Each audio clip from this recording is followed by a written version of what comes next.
Olá, estudante. Esse é o nosso curso de Mecânica de Equilíbrio. Nós estamos estudando hidrostática e hoje nós vamos falar a respeito do Teorema de Pascal. No nosso último encontro, nós falamos a respeito do Teorema de Stephen e ele fala a respeito da diferença de pressão que existe entre dois pontos que estão a profundidades diferentes, né? Nesse encontro, então, nós vamos abordar como é que o incremento de pressão, né, a atuação da pressão em um determinado fluido, como é que esse incremento de pressão se comporta, né, analisando o fluido como um todo. Então, o teorema de Pascal ele diz que o incremento de pressão dado a um ponto, né, de um fluido, ele é integralmente transferido a todos os pontos que compõem esse fluido. Para a gente compreender, né, o que esse teorema está dizendo, eu quero que você analise comigo as imagens que eu vou colocar, né, nos próximos slides e para a gente conseguir compreender a essência, eu quero que você pense numa porção de água confinada num recipiente, que está ilustrado aí por esse retângulo azul, mas nós vamos tratar essa água não de forma contínua, mas olhando microscopicamente para ela, né? Então pense em cada uma das moléculas de água que compõem, né, essa porção que nós pegamos, e essas moléculas vão ser representadas através de cada um desses pontos pretos que aparecem na figura. Então, pensando aí do ponto de vista agora da água como esse conjunto de partículas, se eu incrementar uma pressão, né, se eu aplicar uma pressão adicional a uma dessas moléculas, o que vai acontecer é que essa molécula vai transferir essa pressão adicional para as moléculas vizinhas a ela. Então, estou representando isso na forma de setas, né? Se eu pressiono essa primeira molécula de água para a direita, ela vai pressionar as moléculas vizinhas, né?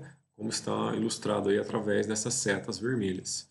E o detalhe é que cada uma dessas moléculas, né, que agora foi pressionada, ela vai transferir para as moléculas vizinhas essa pressão que ela recebeu adicionalmente, né? Então, se eu pegar e analisar essa bolinha central que antes estava sendo pressionada por causa dessa primeira bolinha que foi pressionada, ela agora é responsável por pressionar as moléculas que estão na vizinhança dela.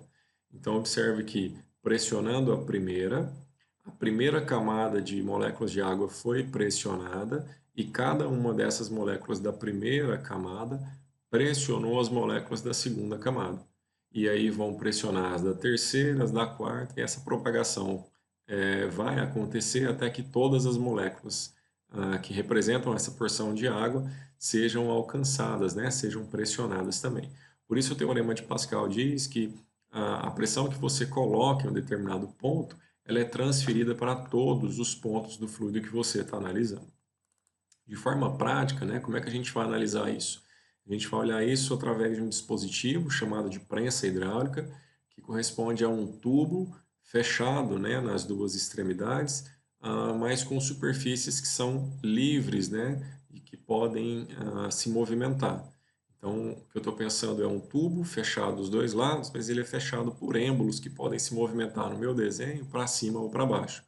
Então, o carro representado aqui ele pode subir ou descer, à medida que o êmbolo do outro lado, né, ele vai subir ou descer. Então, se o êmbolo do lado esquerdo desce, automaticamente o êmbolo do lado direito sobe e vice-versa. O que acontece aqui é que quando você aplica a força de um lado, essa força, na verdade, vai corresponder então a uma pressão adicional feita nesse fluido. Cada uma das partículas do fluido vai transferir essa pressão adicional para o ponto vizinho, né, até que ela chegue do outro lado e apareça, né, na forma de uma força atuando sobre essa superfície do êmbolo, responsável por fazer o outro lado se movimentar. Então, quando a gente exercer a pressão de um lado, essa pressão vai automaticamente aparecer do outro lado, né? E a gente tem que lembrar que as pressões serão iguais, mas as relações de força e área não. Então, como eu tenho uma área menor de um lado, eu vou aplicar então uma força menor desse lado e vou ter como resultado, no lado que tem área maior, uma força também maior. Então, a ideia aí é a gente conseguir uma vantagem mecânica, né? Eu vou conseguir levantar objetos mais pesados fazendo uma força menor. É claro que eu vou ter aí nesse processo uma descompensação, né? Estou fazendo força menos de um lado e produzindo força mais do outro, né? E qual que é a consequência disso para que isso não seja simplesmente uma vantagem, né? É que, na verdade, quando eu abaixo, né, o êmbolo de um lado, o fluido se movimenta para o outro para levantar, né, o outro objeto. Mas se eu abaixar o êmbolo de 1 metro, né, uma distância de 1 metro do lado esquerdo, não necessariamente eu vou subir 1 metro do lado direito. Isso porque, como essa área é maior, o volume que eu adiciono desse lado se distribui por uma superfície maior, então resulta em um deslocamento menor. Então, talvez eu desça 1 metro de um lado para produzir um levantamento de 10 centímetros do outro. A vantagem, então, é eu fazer menos força, né, e conseguir elevar esse carro, e a desvantagem seria eu ter que fazer isso por um deslocamento maior. Mas continua sendo uma vantagem porque é mais fácil fazer uma força pequena, por um deslocamento grande do que fazer uma força muito grande por um deslocamento pequeno. Então, essa é a vantagem desse sistema que nós chamamos de prensa hidráulica.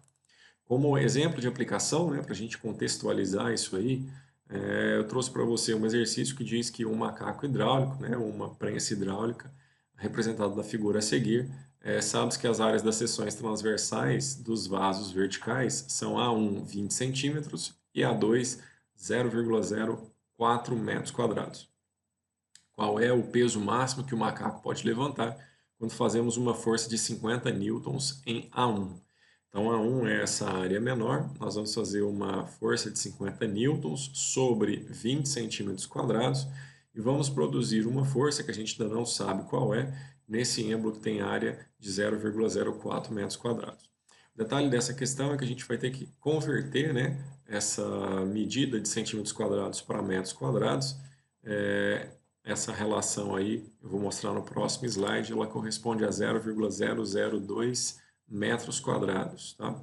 Então, a força F1 é 50 newtons, a área sobre a qual ela vai ser distribuída é 0,002 metros quadrados, a força que aparece do outro lado é o que nós queremos descobrir, e a área 0,04.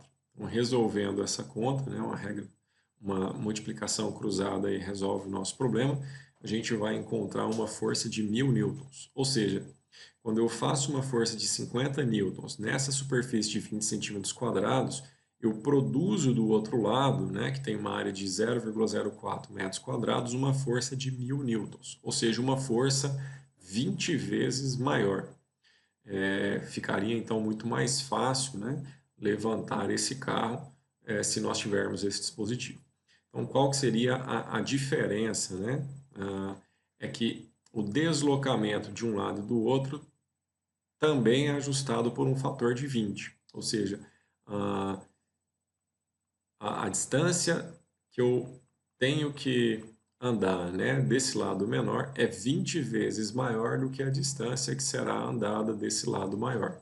Ou seja, se eu abaixar 1 metro, né, desse lado menor, eu vou produzir um levantamento 20 vezes menor do outro lado. Ou seja, eu desço 1 metro desse lado e subo 5 centímetros do outro. Mas a vantagem é que estou fazendo uma força só de 50 newtons.